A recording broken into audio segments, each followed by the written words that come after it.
Kimberly's questionable friendship. So it seems to me a post was made by Keegan Kibitz where she's come out to say, "Hello, my name is Kim. I refuse to drop my BFF even though he is on the sex offender list." And as you can see here, this is due to the fact that Kimberly obviously posts saying, "Happy birthday, George Mercy, the best podcast partner ever." Now, I must have missed this post because to be fair with you, I probably would have pulled it up myself and said exactly the same thing. Now, in case you folks have forgotten, a video was made by myself and multiple other creators, both on YouTube as well as IG, and I'm pretty sure Facebook as well, and probably TikTok as well, for that matter, and probably X as well, while I'm at it. And, it was exposing George for being on the sex offenders list, okay? And also on top of it, he was also exposed for putting his hands on his child as well. So there was so much that came out at the time. And honestly, the information that came out just was not nice to see. It was information that was rather grotesque, very, very disappointing. Most people were definitely against him. Some people were like, "Oh, it happened in the past." And then there were some people who just literally acted as if this information never existed, which was quite bonkers. Nonetheless, though, we do live in a society that some people seem to get a pass for their behavior, which is quite sickening, quite worrying, quite frightening, to be honest with you. You know what I mean? Because really and truly, no one's behavior should go missed. No one's behavior should go unnoticed, and it's something that people should always take considerably seriously. But we're here to talk about why Kimberly has even stayed being friends with this guy. Now, as you can see here, it says Kim's BFF is a registered sex offender. Girl, what are you thinking? I wonder if she knows, or is it just turning a blind eye? I will tell you this now, categorically, as a fact that she is turning a blind eye. Of course she knows. Kimberly lives online. She is on social media every single day, seeing what the hell people are saying about herself, what people are saying about her son, and also on top of that, she's also on social media doing reels and little clips anyway of her own as well, and live streams and all that kind of stuff. So I know she's definitely active on Instagram. She's definitely active on TikTok. So yeah, trust me, she saw it. Yes. And plus, why wouldn't she see it? And why wouldn't she know about it? Because this was about George at the time, and I'm pretty sure they would have had a conversation about it. That's if she had the balls to ask him about it. She probably didn't, to be honest with you. Nonetheless, she probably became the shoulder for him to cry on or whatnot. But either way, though, it continues here where the first person says she married her first husband in prison. He is still there for murdering a policeman. Kim is a type, and it's bad, very bad boy. And this person says, I think it's because she's desperate. So she's okay with unsavory people. Damn, no wonder she thought Usman was a catch. You know what the maddest thing is? Imagine somebody putting down, no wonder she thought Usman wasn't a catch, because crazy enough in the situation, it's more reverse. How did Usman think that she was a catch? You know what I mean? But it's kind of crazy that there are definitely some people who look at it as, how the hell did she find Usman's a catch? And then there's some people like, how the hell did Usman even, yeah, the bedroom stuff.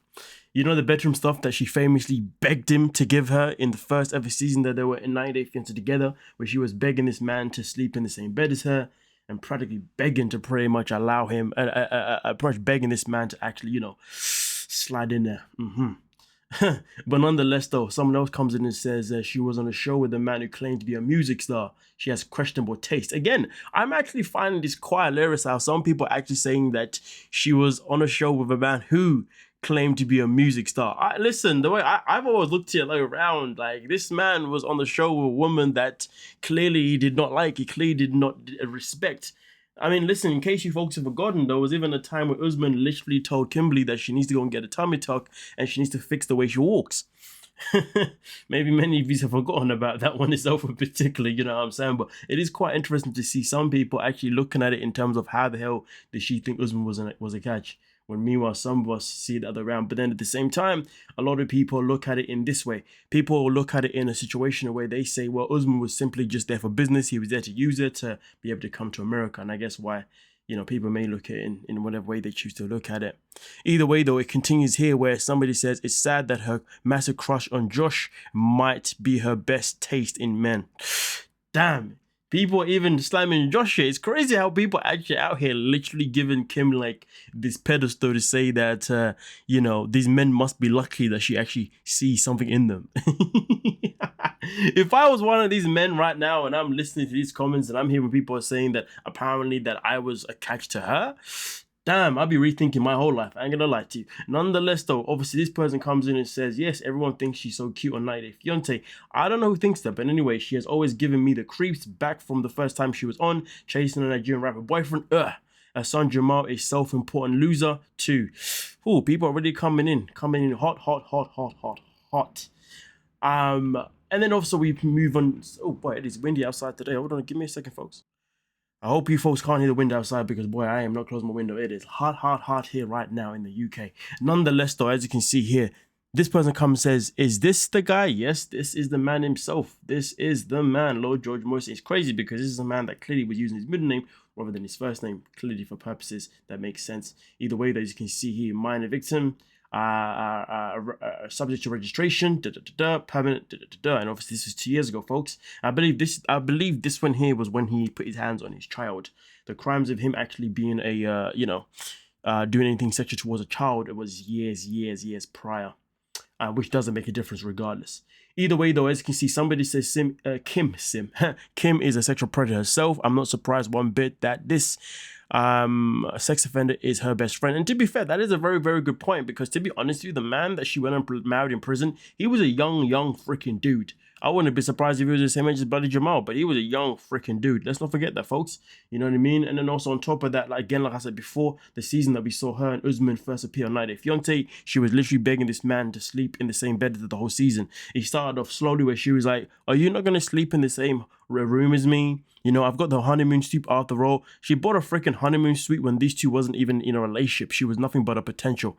The calamity was crazy. She literally tried to buy this man to sleep with her by getting a honey suite room, then buying him a PS5, then buying him a freaking MacBook or iPad, whichever it was. Oh my goodness, she was literally out there, making Usman look like a freaking gigolo or an escort. You know what I'm saying? You know, and even when she finally got him in her bedroom, she then didn't give up, because obviously he then put a wall in the middle. She then didn't give up on that aspect too. And then obviously by the time it came to the end of the season, she was literally at a point where she was like, yeah, I finally got me some.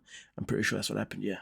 It was actually one of the most disturbing seasons of all time. And that was when people generally thought that she was going to become the next Angela Dean. But somehow she, avoided that. So, good on her. Either way, though, either way. Last comment I read here, folks. I'm pretty sure you guys got a lot of comments you want to put in the comment section. This person says she's gross, enables the worst, misogynistic and abusive people on the show time and time again. Lastly, see her son's character is proof enough for me that she's not a good person. Oh boy, the fact that people are bringing in her son is always crazy. Remember when Jamal first came on to 90 Day Fiance? People loved him. People saw him as the voice of reason. People saw him as the person that was voicing for the audience, saying the things that we all wanted to hear regarding her relationship with Usman. But then, of course, the second that boy met Usman gave him a PS5, it was downhill from then. And since then, I guess he's done himself no favors, because people have nothing but gone after him on social media. But I'm pretty sure there's obviously still people out there who obviously still like him, you know what I mean? But I will say this, though, when it comes that she's gross and enables the most misogynistic and abusive people on the show time and time again. Do you know what? Let's go back to what happened with Angela Dean. Remember the time when Angela Dean came out and literally called out Kimberly and called out her son? And Kimberly literally went live the next day or whatever and acted as if it never freaking happened and just continually like whatever, and then said, oh guys, I'm so sorry, I didn't actually watch the full clip, I didn't realize she said all of those things, which is a bunch of gobbledygook. She saw the full clip, she just didn't want to smoke with Angela Dean. I don't know why she was scared of Angela Dean. Like, Angela Dean is all talk, you know what I'm saying? She should have really stood up for herself. And to be honest with you, given the fact that she loves her son so much, I was surprised that she didn't stand up for her son, to be honest with you, in that situation. But it is what it is. And also on top of that, folks, let's not forget what happened in the last season that we saw Michael and Angela. You know, we saw Angela go to lengths that were rather unnecessary towards Michael. And what did Kimberly do? Nothing. So yeah, I mean, when I say do, what I meant was obviously she was a part of the pillow talk of that season. Do you know what I mean? And well, yeah, it's not that she really stood on business trying to defend the situation that Michael was going through at the time, was it now? Yep, yada yada. But nonetheless, though, Nonetheless, though, what a minute. Yeah. Anyway, sorry, I saw a comment there. I don't really agree with that. Anyway, nonetheless, though, yeah. I mean, I'm just gonna say there was never any proof of this. So yeah, whatever. Cool. Anyway, now with that being said, though, let me know your thoughts yourself in particular, ladies and gentlemen, and we shall most certainly talk about it. Don't forget to like, subscribe, and of course, peace.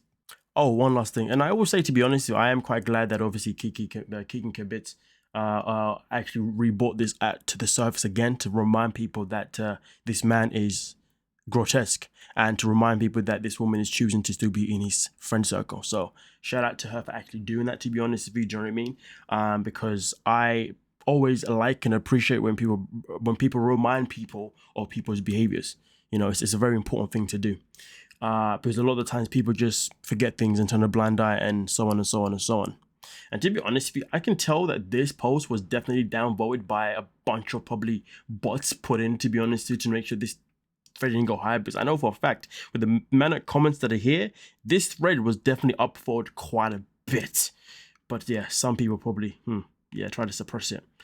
Yeah, why am I not surprised? Nonetheless, though, don't forget to like, subscribe, and of course, peace.